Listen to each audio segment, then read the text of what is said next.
नमस्कार, मैं कुसुम। आप देख रहे हैं खबर हर पर न्यूज। अब चलते हैं आज की कुछ खास खबरों की ओर। स्वास्थ्य मंत्री प्रभुराम चौधरी सांची विधानसभा से 63,000 से अधिक मतों से विजयी घोषित। रिपब्लिक वीडियो नेटवर्क के प्रधान संपादक अर्नब गोस्वामी की तत्काल रिहा कराने और महाराष्ट्र की सरकार को बर्खास्त कराने के विषय में आज ललितपुर में ग्रामीण पत्रकार एसोसिएशन उत्तर प्रदेश ने महामहिम राष्ट्रपति के नाम एक ज्ञापन सौंपा। रिपब्लिक न्यूज नेटवर्क के प्रधान संपादक अर्नब गोस्वामी की तत्काल रिहा करने की मांग को लेकर महाराष्ट्र सरकार को बर्खास्त करने के विषय में ललितपुर में ग्रामीण पत्रकार एसोसिएशन उत्तर प्रदेश ने महामहिम राष्ट्रपति के नाम एक ज्ञापन सौंपा, जिसमें जलाध्यक्ष सुरेश प्रताप पूरे ग्रामीण पत्रकारों को इकट्ठा कर महाराष्ट्र के मुख्यमंत्री उद्धव ठाकरे का पुतला फूंकने भी पहुंचे। वहीं ग्रामीण पत्रकार एसोसिएशन का कहना है कि अर्नब गोस्वामी को बुधवार की सुबह उनके आवास से उनके साथ अभद्र व्यवहार करने, गिरफ्तार किए जाने की घटना को कार्रवाई जो की गई वह गलत थी तथा लोकतांत्रिक अभिव्यक्ति की स्वतंत्रता पर करारा प्रहार किया गया। इस घटना की घोर निंदा संगठन करता है तथा गोस्वामी की तत्काल रिहाई की मांग भी करता है। उनका कहना है कि महाराष्ट्र सरकार से अर्नब गोस्वामी को तत्काल रिहा किया जाए, पत्रकारों के सम्मान की रक्षा व उनकी सुरक्षा के लिए किए जाने के लिए सशक्त कदम उठाए जाएं। वहीं ग्रामीण पत्रकार एसोसिएशन ने उत्तर प्रदेश सरकार पर भी निशाना साधते हुए कहा कि उत्तर प्रदेश में भी पत्रकारों के ऊपर दमनात्मक कार्रवाई की गई है और उनकी उत्पीड़न की जा रही है। ऐसी घटनाओं को तत्काल रोका जाए। ललितपुर से हमारे संवाददाता इमरान की खान की खबर।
आवाज को दबाने का काम कर रही है और आतंकवादियों से भी बुरा व्यवहार हमारे पत्रकार साथी के साथ किया गया है, जो हम सभी पूरे भारतवर्ष के पत्रकार जिलाधिकारी के रूप में स्वीकार नहीं करेंगे। और बड़ी से बड़ी लड़ाई लड़ने के लिए हम सभी पत्रकार साथी तैयार हैं। ग्रामीण पत्रकार एसोसिएशन जिंदाबाद, पत्रकार एकता जिंदाबाद, जिंदाबाद, जिंदाबाद। सरकार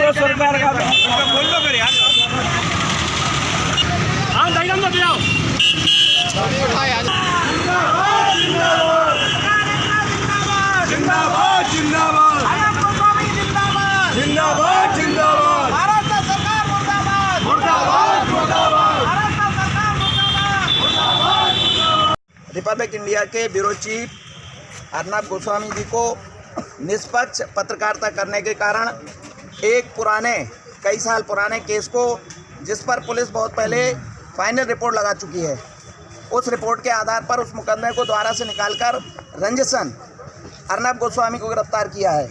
ग्रामीण पत्रकार एसोसिएशन और हमारे जनपद ललितपुर के सारे पत्रकार इस घटना की कड़ी निंदा करते हैं। साथ ही साथ महामहिम राष्ट्रपति महोदय को संबोधित हम लोग ज्ञापन देंगे। महामहिम राष्ट्रपति महोदय से हम लोगों की प्रार्थना है कि पूरे भारत के पत्रकारों को, मीडिया को संरक्षण प्रदान किया जाए। और आज हम लोगों ने महाराष्ट्र सरकार का उद्धव ठाकरे का पुतला दान करके आए हैं, पुतला दान किया है। और अगर शीघ्र ही अर्नब भाई को रिहा नहीं किया गया तो हमारा ये संगठन पूरे भारत में संघर्ष करने के लिए तैयार रहेगा। आप लोगों को बता दें, अर्नब भाई के साथ वो सलूक किया जा रहा है जो किसी आतंकवादी के साथ नहीं किया गया। कल उनको क्वारंटाइन सेंटर से जब जेल में ले जाया जा रहा था तो पूरी बहन को काले कपड़े से ढक के ले जाया जा रहा था। ये बर्ताव किसी आतंकवादी के साथ नहीं किया गया, जो बर्ताव हमारे पत्रकार साथी के साथ किया गया। महाराष्ट्र सरकार की हम लोग कड़ी निंदा करते हैं। महामहिम राष्ट्रपति महोदय से ये मांग करते हैं कि तत्काल महाराष्ट्र सरकार को बर्खास्त करे और वहां पर राष्ट्रपति शासन लगाया जाए।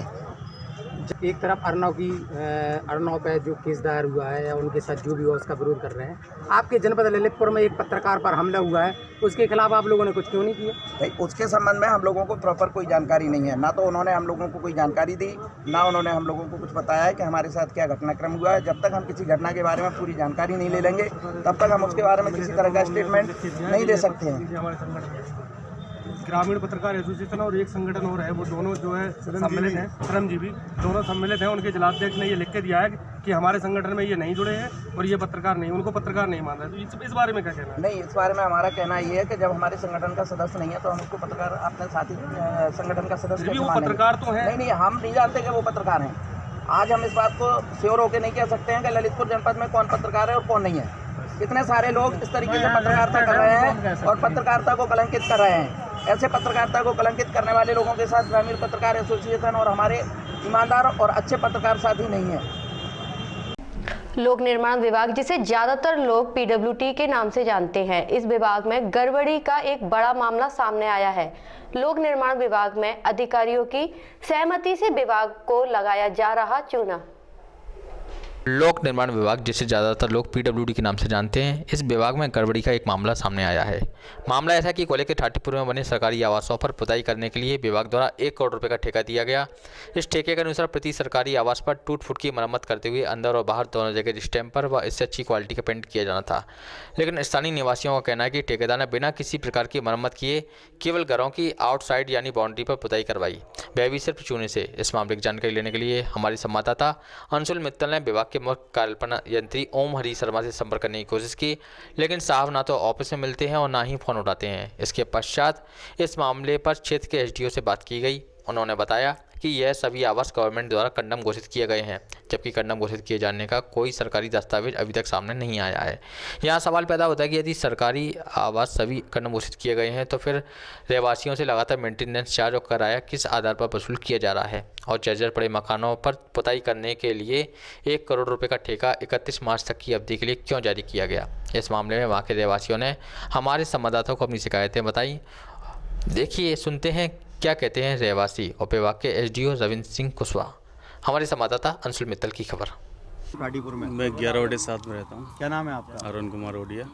तो ये आपके यहाँ पुताई का ठेका चल रहा है, जानकारी है आपको? हाँ, जानकारी तो है, लेकिन हमारे यहाँ कोई पुताई नहीं हुई, सिर्फ बाउंड्री करके चले गए वो लोग। बाउंड्री केवल बार की बाउंड्री कर गए? बाहर बाउंड्री। किस चीज़ से की है बाउंड्री? स्टैम्पर से, चूने से? चूने से करके गए। अंदर आपने कहा करने के लिए उनसे? नहीं, अभी तो नहीं कहा, लेकिन वो कह रहे थे बाद में करेंगे, लेकिन ऐसा कुछ नहीं है अभी। ऐसी कोई पिछले साल हुई थी आपके यहाँ पुताई? नहीं, मैं तो हर साल प्राइवेट कराता हूँ। पिछले साल ही पुताई नहीं?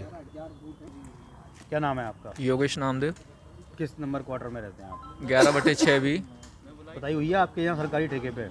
बाहर कर गए थे वो, उनसे बोला था अंदर कर दो, तो वो अंदर तो बोले कि अंदर का ठेका नहीं हुआ है, बाहर का हुआ है। बाहर क्या पोता है? बाहर उससे चूने से करके गए हैं, कलाई से। चूने से करके गए हैं। तो आपने कहा नहीं इस चीज़ के लिए कि दोनों तरफ का ठेका हुआ है? आपकी हर साल दोनों तरफ का ठेका होता है इसमें? नहीं, उनसे कहा था, पर वो बोल रहे थे कि बाहर का हुआ है, हम बाहरी करेंगे। पिछले साल की क्या स्थिति थी? पिछली साल भी नहीं करा, पिछली साल भी हम खुद ही कर रहे हैं और इस साल भी खुद ही करा है। मैं तो जब से आया हूँ तब से खुद ही करता हूँ। में सरकारी क्वार्टर में कौन से, किस नंबर क्वार्टर में रहते हैं? 12/5 में रहता हूँ। ये पुताई का ठेका जो हुआ है आपके यहाँ, पुताई हुई है इसमें? बिल्कुल नहीं हुई, 1 पिलर पोता, बस केवल 2 पिलर। कलर भी हम दे रहे, तो कलर की आपको इसकी जानकारी है कि पुताई का ठेका हुआ है यहाँ पे? हाँ, सुना तो है 1 करोड़ का ठेका हुआ है। अच्छा, 1 करोड़ का ठेका। और आपने क्या सुना है इसके बारे में? चूना पोतने का ठेका हुआ है? केवल चूना पोत रहा है, कलर वाला तो कहीं भी नहीं है। पूरी लाइन में, दोनों लाइनों में किसी की पुताई नहीं हुई। ठेकेदार का कहना ये है कि अंदर सब घरों में उसने 100 घरों में कलर किया। हमारे यहाँ किसी, दोनों लाइनों में किसी का नहीं किया। में किस नंबर क्वार्टर में रहते हैं आप? 12/6।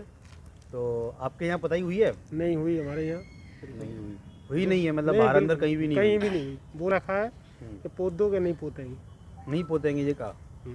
में रहते हैं 12/7 में।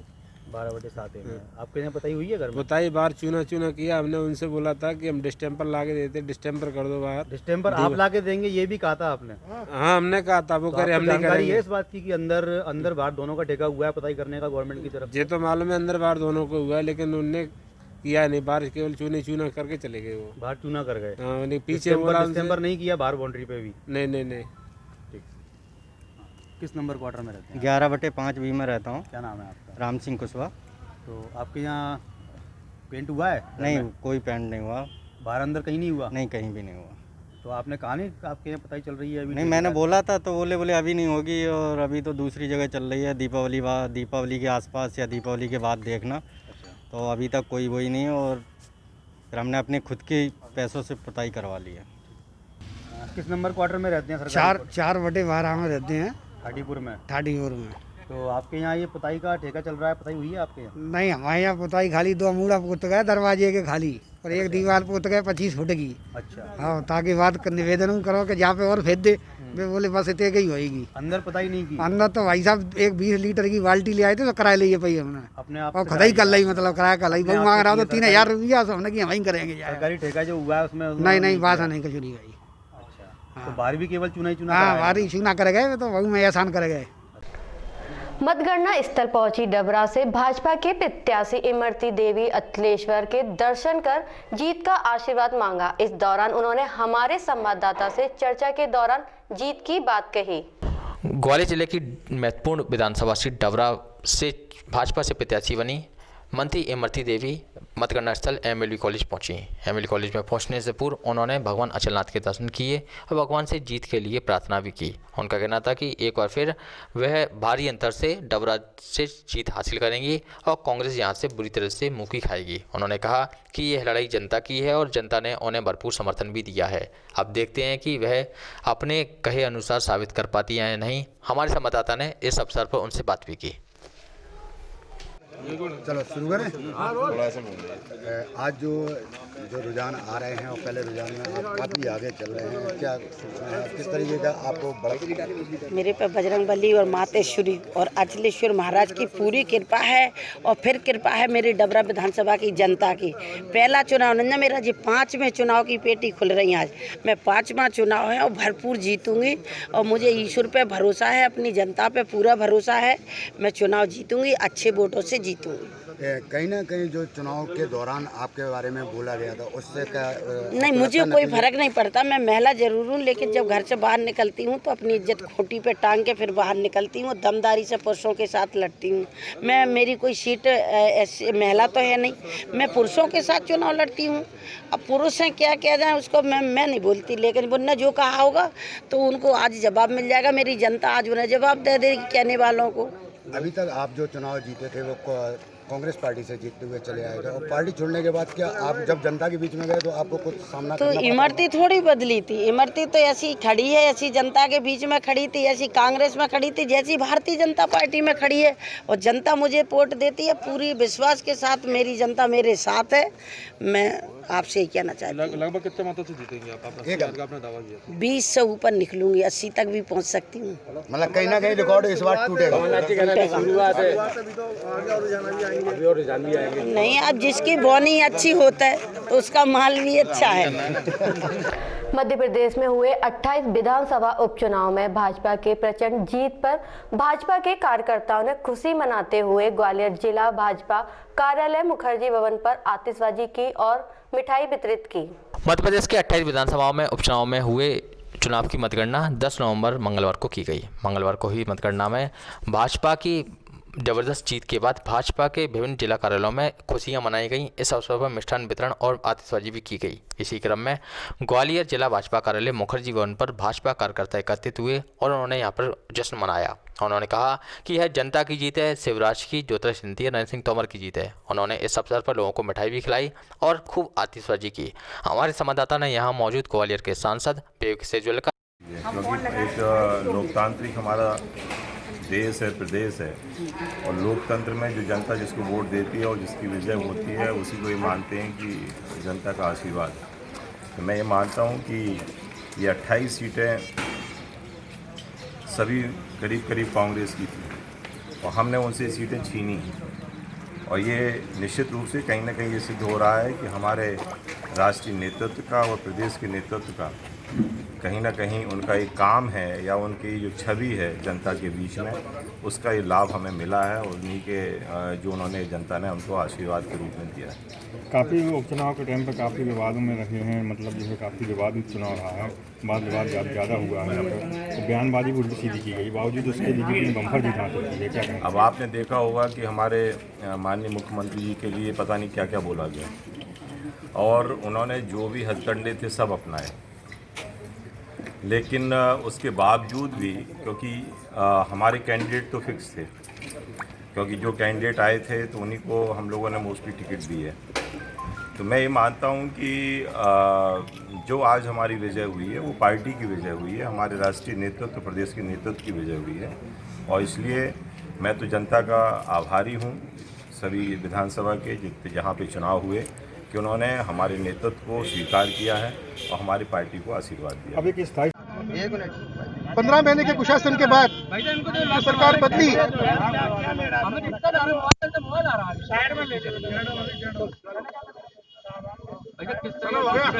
15 महीने के कुशासन के बाद प्रदेश में शिवराज की सरकार बनी थी और आज वो सरकार स्थायी हो गई है।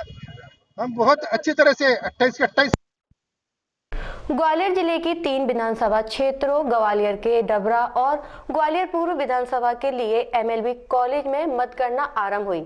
इस दौरान जिला निर्वाचन अधिकारी और पुलिस प्रशासन मुस्तैद रहा।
ग्वालियर पूर्व विधानसभा से भाजपा के प्रत्याशी मुन्नालाल गोयल ने भगवान अचलनाथ के दर्शन किए और उसके बाद मतगणना स्थल पहुंचे।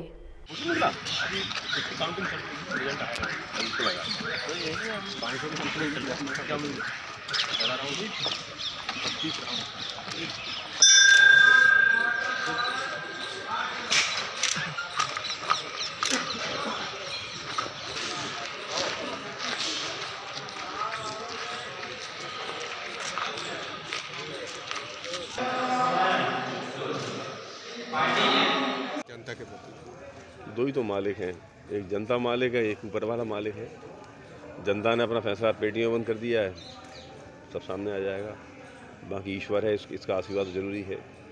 हर संघर्ष के मैदान में ईश्वर का आशीर्वाद जरूरी है और हर शुभ काम में ईश्वर का आशीर्वाद जरूरी है।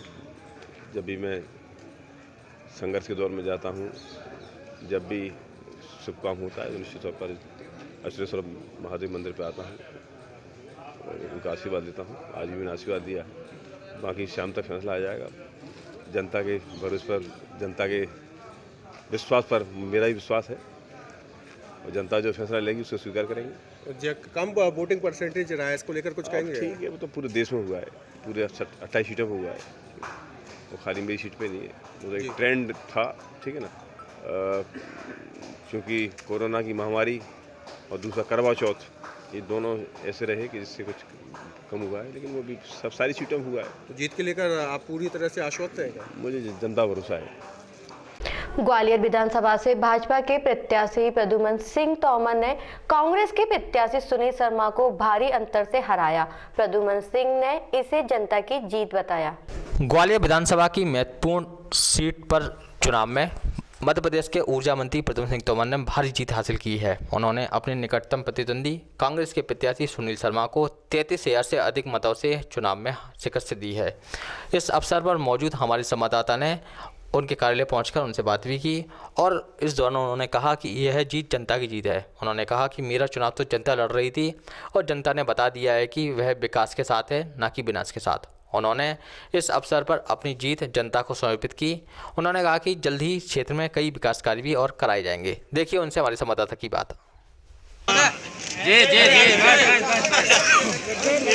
तो मैं सेवक हूँ, जनता जनार्दन को बधाई। अच्छा, अभी कमलनाथ के बारे में आपने कमेंट किया है, क्या बिल्कुल सटीक कमेंट। जिस तरीके से ईस्ट इंडिया भारत को लूट के चली गई थी, इसी तरीके से 15 महीने में कमलनाथ जी ने प्रदेश को लूटा और लूट करके एयरपोर्ट पे विमान खड़ा हुआ है, दिल्ली जा रहा है। अच्छा, जो अभी डबरा और इसकी स्थिति चल रही है वो उसके बारे में अभी परिणाम आने दीजिए, कमल खिलेगा। जीत का श्रेय किसको देंगे? मुरैना जिले की मुरैना विधानसभा से कांग्रेस के प्रत्याशी राकेश मावई ने अपने निकटतम प्रतिद्वंदी बीजेपी के रघुराज कंसाना को 4,000 से अधिक वोटों से शिकस्त दी। मुरैना जिले की जौरा विधानसभा सीट से भाजपा के प्रत्याशी सूबेदार सिकरवार ने कांग्रेस के प्रत्याशी पंकज उपाध्याय को शिकस्त दी। अंबा विधानसभा से भाजपा के प्रत्याशी कमलेश जाटव ने कांग्रेस के प्रत्याशी सत्य प्रकाश सकवार को करारी शिकस्त दी है। इस सीट पर केंद्रीय मंत्री नरेंद्र सिंह तोमर की इज्जत दांव पर थी। दिल्ली विधानसभा से कांग्रेस के प्रत्याशी रविंद्र तोमर ने भाजपा के प्रत्याशी मंत्री गिरिराज दंडोतिया को भारी अंतर से हराने में सफलता हासिल की है।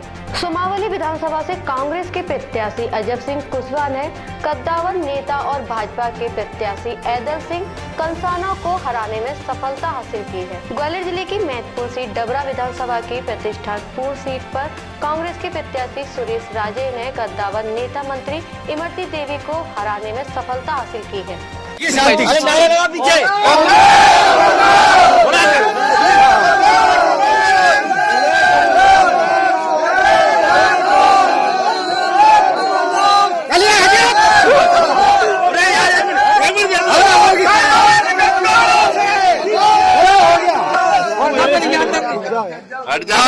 हो गया सब करता कांग्रेस का संगठन और जनता जनार्दन का आशीर्वाद। जनता ने निकाली है सीट, मैंने नहीं निकाली सर। सुबह मंदिर में दर्शन किए तो उन्होंने कहा 80,000 वोटों से मैं जीतूंगी। नहीं, मुझे नहीं मालूम, वो तो शुरू से ही कह रही थी कि 80,000 से जीते, लेकिन मेरा आपके माध्यम से ये आग्रह है, इस जीत को आप 80,000 ही माने, 8,000 न माने। ये इस तरह की जीत है। जिस तरह सिंधिया जी ने जाकर सभा में कांग्रेस के लिए वोट मांग देता है, बड़े वोट, इसमें ऐसा लगता है? नहीं, उन्होंने तो ये कहा मैं खुद ही लड़ रहा हूँ, इमरती नहीं लड़ रही है। प्रदेश में भाजपा सरकार दोबारा काबिज होने वाली है, इसमें क्या कहेंगे आप? अभी मेरी जानकारी में नहीं है, मैंने पूरे रुझान देखे नहीं है। पूरे रुझान देखने के बाद ही कोई बात बोल पाऊंगा। हाटपिपलिया विधानसभा सीट पर भाजपा के प्रत्याशी मनोज चौधरी ने कांग्रेस के प्रत्याशी राजवीर सिंह बघेल को करारी शिकस्त दी। पतनावर विधानसभा से भाजपा के प्रत्याशी राजवर्धन दत्तीगांव 31,429 मतों से विजयी हुए। अब होगी आपसे अगले बुलेटिन में मुलाकात, तब तक के लिए नमस्कार।